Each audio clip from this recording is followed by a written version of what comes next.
Hi, this is Tim of the 1916 Company. Welcome and thanks for logging on. If you love this watch, email me, Team Mosso at the1916company.com for purchase pricing and availability questions concerning this watch. Guys, it's rare that I give you a movement intro and a movement thumbnail, but this watch deserves it. I'm making sure I don't bury the lead. This 2016 red gold 25-piece limited edition Parmigiani Tonda Chronor Anniversaire represented the best watch of 2016, the 2017 GPHG Chronograph Prize winner, and a tribute to 20 years of Parmigiani watchmaking embodied in the company's first ever fully integrated manufacturer chronograph caliber. So this watch exhausts the superlatives. I can't say enough good things about this. Never let it be said that I don't try to talk you out of just buying another Rolex, Patek, or FP Journe. Money where our mouths are, guys. If you want to buy the best and you're not just chasing brands, this is it right here. So in 2016, 25 of these were made in rose gold, 42.1 millimeters in diameter. You can see in profile, a 14.8 and then 50.4 from lug to lug with a 23 millimeter spacing between the lugs. We're going to throw it on my wrist, which is 16 centimeters in circumference. And I will say that Parmigiani's distinctive teardrop lugs help this wear better than it normally would, considering its size. I'd recommend this watch for a wrist my size or larger, so 16 centimeters circumference and up. You can see that the lugs are inboard the edge of my wrist, and I'm pulling the strap tight. Over the top always exaggerates the width of the watch, but it still fits. You can see it from a distance. The fit looks even better.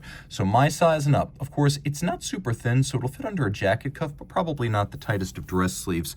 Of course, Vaucher manufacture, the movement arm of Parmigiani, is partially owned by Hermes, and as a result, we get Hermes straps on these watches. Buttery soft calfskin on the bottom, uncorrupted, no crimping, no gouging. On the top, we have large, rectangular, symmetrical scale alligator leather, very expensive cut, gloss finish, black, monotone stitch, and then you can see the sides are sheer cut and lacquered for refinement. Absolutely gorgeous execution. And we've got design parallelism with a buckle that doesn't just echo the shape of the lugs when viewed in profile, it actually echoes the shape of the lugs when viewed from the top as well. Taking a look at the case, you can see that the case manufacturing is beautiful. The way these lugs are joined, nice sharp breaks between lug and case, giving a lot of definition and character and presence. The chronograph pushers, primary ones anyway, are also teardrop shaped, and we have a little bit of a angled bezel that has two different facets, giving way to a very slightly domed crystal. Now I'm going to do a little loom shot here because, as you can see, yeah, it does actually have a little bit of loom, just a little bit, but the dial is laudable in its own right, not quite as much as the solid gold movement, but then again, I can't complain about vitreous enamel. This is blue grand faux enamel with solid gold dial furniture and the signature Parmigiani Delta style hands. Now we've got a tachometric scale outboard that you can use to gauge the speed of an object, such as a race car over a kilometer. This is a split-second chronograph, allowing you to gauge the distance, or I should say the time, between two racers around a course or cars around a track. Concurrent events, this will help you to gauge the splits, whether that gap is waxing or waning. We have two column wheels on the back, and feel, I should mention, is exemplary. The feel and the sound of the column wheel action, superb. Vertical clutch, so it doesn't jump or stagger when you start it. It always starts without any jump. It's fully seamless, just like vertical clutches are. And I should mention, the vertical clutch allows you to keep the watch running in chronograph mode full time without any hazard to the timepiece. We have Delta style applique gold polished and faceted indices outboard. Notice that all of the registers on the dial are flat and minimal. The idea is to dignify this fired enamel dial. So it's glass fired up to 20 times at 800 degrees centigrade, a glass that is the color of the dial that sort of smooths out as it melts down. And if you get very close, you can see it's not perfectly smooth, as enamel is not perfectly smooth the way lacquer is. It's a characteristic of real fired enamel that has a little bit of an eggshell-like texture to it. Absolutely gorgeous. 800 degrees up to 20 firings on a solid gold base. Now we also have a couple of secondary setting modes. So you can see I do have a quick set system for the big date up at the top. And if I pull the crown out all the way, I activate hacking seconds. on the back, okay, so this is number 12 of 25.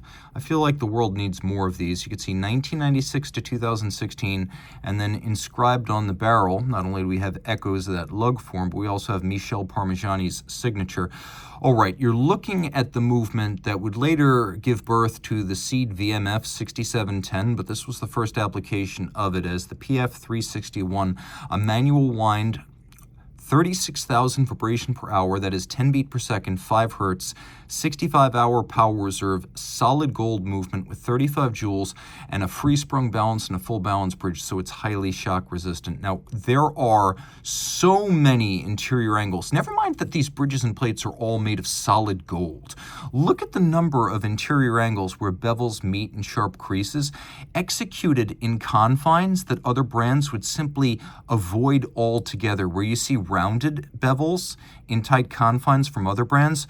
Parmigiani Fleurier will give you stuff like this, where you've got 1, 2, 3, 4, 5 in a space that's maybe 1/10 the size of my pinky fingernail. Now you can also see here that we have the visible column wheels, and it is a vertical clutch system. You can't easily see the vertical clutch. You're just going to have to take my advice that it is in fact there. Look very closely and you can see some of the underlying mechanism right here. Now all of this is solid gold, so not only do we have those interior angles, but we have mirrored bevels a mile wide. Also note that we have beveling within the jewel sinks, and that all screw heads are mirror polished with chamfered slots and circumference. And fascinating linear grain has been drawn across all of the bridges. All of the metal parts feature a combination of beveling and satination, with the exception of the crenellated towers, the column wheels, which are mirror polished. All this is 30 meters water resistant, deeply, deeply impressive. It has the same beat rate as a Zenith El Primero, so 10 beats per second. When you put it up against your ear, it has sort of a double step heartbeat.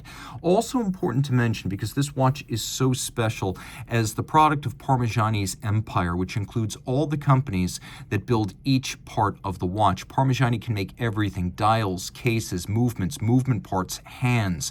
And so this is a true manufacturer product on a level even most manufacturers cannot achieve.